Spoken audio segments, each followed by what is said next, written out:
Jadi kita harus bayangkan bahwa suatu kejadian bunuh diri bukan karena jarang sekali karena suatu kejadian kecil. Jadi kejadian, oh saya tidak bisa sekolah karena 10.000. Tapi biasanya sebelumnya sudah ada masalah-masalah. Dan ini merupakan tambahan. Saya sudah masalah dengan keluarga, masalah dengan teman misalnya ya. Kemudian tambah lagi masalah dengan uang sehingga tidak bisa sekolah. Di situ akhirnya menjadi puncak di mana memutuskan untuk saya tidak ada jalan lain daripada bunuh diri. Berarti mempunyai perasaan minder atau insecure ya Bu? Perasaan bahwa tidak punya masa depan. Itu yang khas untuk orang bunuh diri. Oh, jadi dia ngerasa karena terpaan beban hidup atau beban ekonomi yang dilihat orang tuanya dan tidak dapat keinginannya tidak terpenuhi, itu bisa menjadi sumber bukan keinginannya, tapi tidak ada masa depan. Jadi merasakan tidak ada masa depan. Mungkin dia sehari-hari juga sudah susah, kemudian harapannya adalah harapan nantinya dengan dia sekolah bisa mendapatkan penghasilan, tapi ternyata sekolah saja tidak bisa. Tapi Bu, ini kan banyak yang menyayangkan anak 10 tahun, bahkan tulisannya pun saja belum bagus, tapi sudah bisa memikirkan hal yang kesana. Itu kan banyak yang terjadi untuk orang-orang dewasa yang mempunyai mental seperti itu. Apakah ini lazim atau memang keadaan yang membentuk dia akhirnya menuju ke sana? Sekarang kita lihat bahwa pada saat ini sebetulnya bunuh diri itu cukup banyak ya. Tapi banyak sekali yang tidak terekspos. Coba kita pergi ke suatu perkampungan itu, lalu kita ngobrol-ngobrol dengan orang-orang situ. Mereka akan kemukakan, oh ya ini barusan bunuh diri, oh ini karena apa, ini karena apa. Jadi kasus bunuh diri sudah meningkat sekali, kemudian ini juga terjadi pada anak yang tadinya jarang, bukan tidak ada, super jarang, tapi sekarang mulai juga.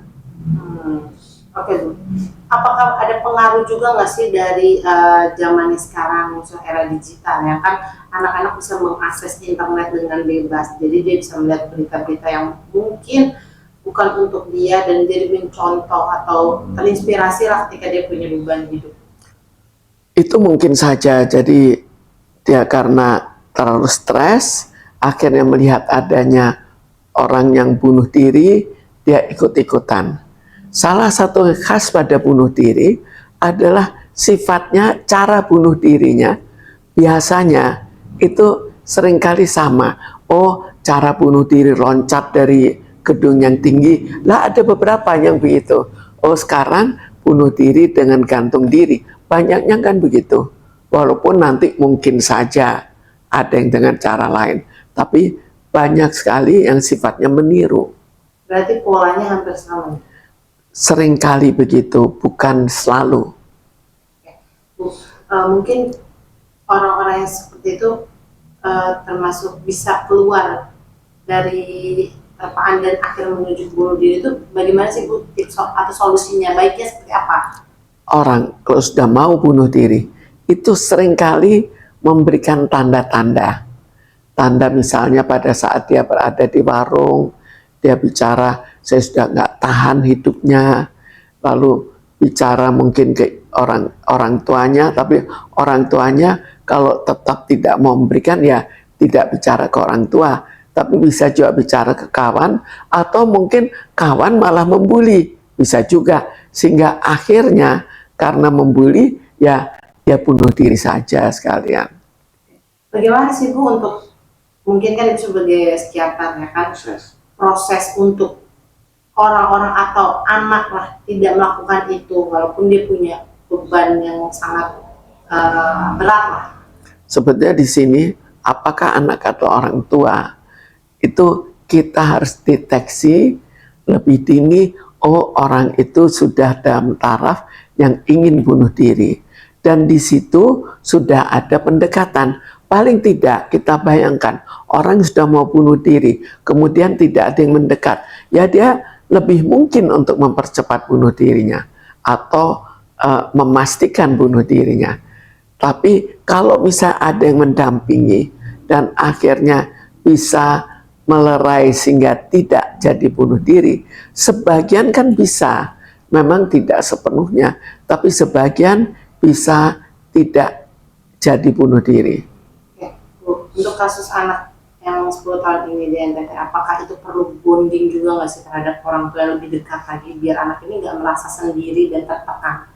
Sekarang dari awal, memang yang namanya jiwa sehat, ya harus ada kedekatan dari orang tua. Tapi sekarang kita lihat, kalau orang tuanya uangnya kurang dan harus bekerja, apa yang harus dia pilih? Apakah dia tetap mengasuh anaknya atau ditinggal demi untuk uang?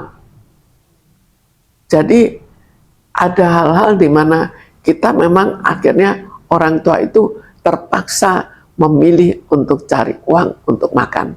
Karena itu lihatlah kondisi orang tuanya. Mungkin juga kita perlu melihat kondisi sekelilingnya bagaimana. Apakah memang daerah yang sangat miskin, kemudian tidak ada tunjangan, atau bukan tidak ada, tapi kurang tunjangan. Atau proses tunjangan itu yang terlalu sulit, sehingga terjadi keterlambatan, atau bahkan sebagian itu hilang, tidak ditunjang. Oke, berarti faktor ekonomi sangat mendominasi dalam kasus ini.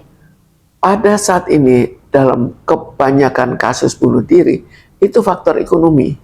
Pada saat ini, mungkin 10 tahun lagi bukan ekonomi, kita tidak tahu. Tapi seperti dulu, kita tahu faktor yang lebih faktor cinta.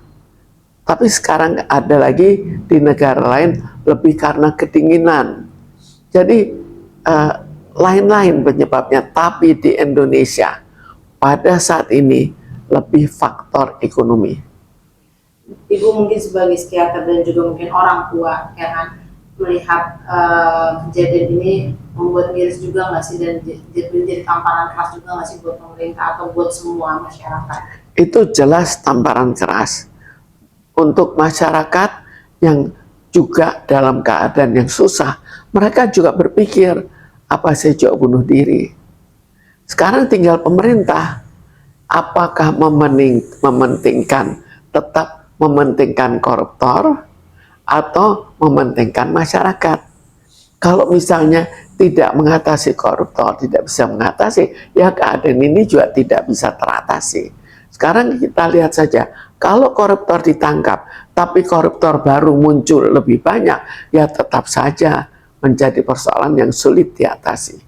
Ya, berarti pemerintah harus benar-benar melihat kejadian ini ya Bu, dan mencari solusi biar tidak terjadi lagi. Ya, jelas harus mengatasi keadaan ini.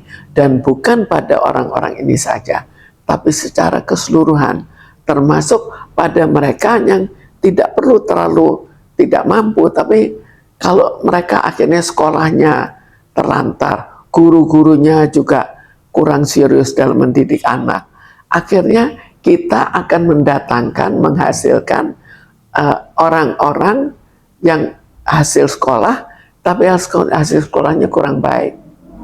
Baik itu kurang baik dalam hal mutu sekolah, mutu pelajaran, maupun kurang baik dalam hal moral. Jadi kedua-duanya harus diperhatikan di sekolah. Bu, selain orang tua, peran masyarakat itu diperlukannya seperti sedalam apa sih Bu, maksudnya untuk mencegah hal macam seperti itu? Peran masyarakat harus ikut.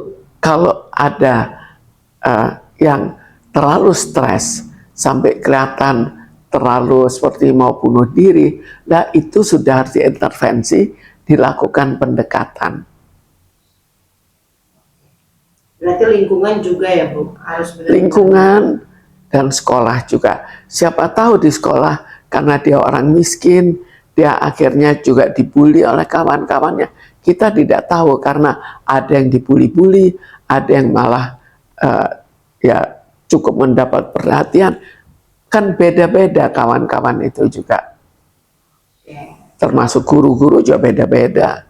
Perannya, apa yang dilakukan juga beda. Karena itu perlu dilakukan suatu ya bagaimana supaya guru lebih mau ikut campur dalam bidang moral, dalam bidang kejiwaan. Jangan membiarkan saja, tapi kalau mereka sampai mendapatkan hal negatif, misalnya dikeluarkan, ya pemerintah ikut membantu dong.